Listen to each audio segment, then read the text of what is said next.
তোমার যেহেতু বসানো আছে কি বসানো আছে, সেহেতু তাও দিন আনিয়ে দেয় 11 সালতে আমি পানি সেচছি, সেই মধ্যে তেল দিয়ে সেচছি, কারেন্টও সেচছি, এবং ওনার পানি পার করবি করুক, বিষাক্ত আবার দিয়ে আমার পানি পার করছে, আমার ড্রেন যে পার করা সম্ভব নয়, এটা আপনারা বিশেষ একই ড্রেন দিয়ে কেমন করে পানি যায় বুঝবে, এই আমার অনুরোধ, আর কিছু আমি কোনো বলতে চাই না।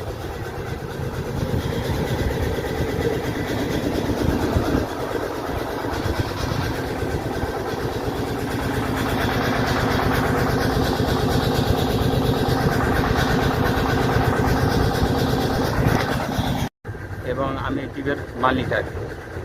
তো এখন আমার সরকার অনুমোদিত লাইসেন্সকৃত স্থাপনার মধ্যে আমি আমার ড্রেন করব, কিন্তু ওরা করতে দিচ্ছে না। এবং আমার সাথে আরও 2 জন আছে আর কি, আমার ছোট ভাই এবং আমার ছোট ভাইয়ের মামা শ্বশুর।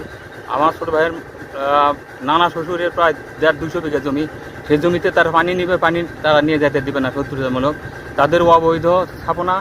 এবং ইউনো সাহেব, ইউনো মহোদয় তাদের অবৈধ লাইন, বিদ্যুৎ লাইন বিচ্ছিন্ন করে দিয়েছে। এবং আমরা কোর্টেও কেস করেছি, সে কোর্টে আমরা পাইছি আর কি, কোর্টের আদেশ পাইছি যে আমরা সব কিছু করতে পারবো, ওদের স্থাপনা আমরা কোনো কিছু করতে পারবে না। তারপরে পুলিশ এসে সেটা বাধা দিয়ে গেছে, ওদের বলছে ওদের করতে দাও, ওদের ড্রেন করতে দাও, ওদের লালা করতে দাও। তো ওরা আমাদের কোনো কিছু করতে দিচ্ছে না, আমাদের ড্রেনও করতে দিচ্ছে না, আমাদের আলু ছিঁচতে দিচ্ছে না। এই বিশাল বিস্তৃত মাঠ, এগুলো মাঠে আমরা পানি দেবো কোথা থেকে, কীভাবে পানি দেবো?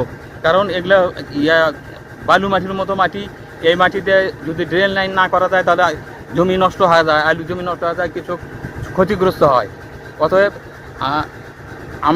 আমরা বৈধ, আমাদেরকে সহযোগিতা করা হোক, লাইন নির্মাণের জন্য সহযোগিতা করা হোক।